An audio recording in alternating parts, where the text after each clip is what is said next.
நாமக்கல் மாவட்டம் பள்ளிப்பாளையம் காவிரி ஆற்று புதுப்பாலத்தில் நேற்றிரவு வாகனத்தில் சென்ற ஈரோடு பவானியைச் சேர்ந்த சத்யானந்த் என்பவர் வேகத்தடையில் மோதி தூக்கி வீசப்பட்டு உயிரிழந்துள்ளார்.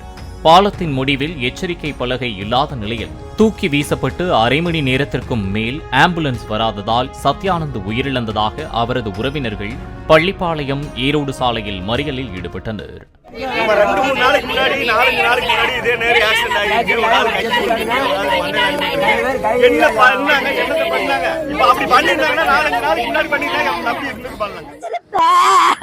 ஐயா வேவத்தடக்காரரு ஒன்னே வந்த கிடையாது.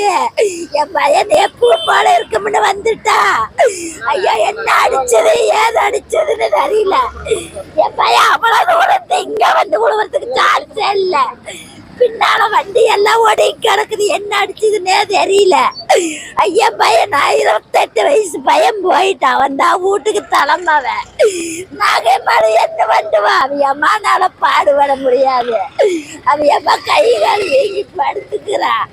ஒரு வேலையும் செய்ய முடியாது. ஒரே ஒரு 2 வயதுதான். ஐயோ இளைய வயது என்ன கண்டது. போலீஸ் இருந்து என்ன பண்றது? இந்த வேக தடை போட்டு என் பையன் அறியாதமா கொண்டுட்டாங்கள. ஐயா நான் வரையில எங்கேயுமே வந்து பாத்தீங்கன்னா ஒயிட் மார்க் கிடையாது. ஆனா பால் ஆக்டிவேட்டா இருக்கு. புரியுதா? ரப்பர் பெயிண்ட் அடிக்கணும். எங்கேயுமே ரப்பர் பெயிண்ட் அடிக்கல. அங்க சுண்ணாம்பு அடிச்சிருக்காங்க. நல்லா பாருங்க, முதல்ல அதை காட்டுங்க. சரியா? சுண்ணாம்பு அடிச்சு விடுறாங்க. நைட்ல வந்தா வண்டி வரதும் தெரியாது, வண்டி ஸ்பீடு பேசுறதும் தெரியாது. பெரிய வண்டிலாம் இல்ல, சின்ன வண்டியில வர யாருமே இங்க வந்து கரெக்டா வர முடியாது. நேற்று அந்த பையன் விழுந்த இடத்துலயே 3 பேர் கீழே விழுந்திருப்பாங்க. மறுபடியும் கண்டினியூஸா யாரும் இல்லைன்னா அவங்களும் விழுந்திருப்பாங்க.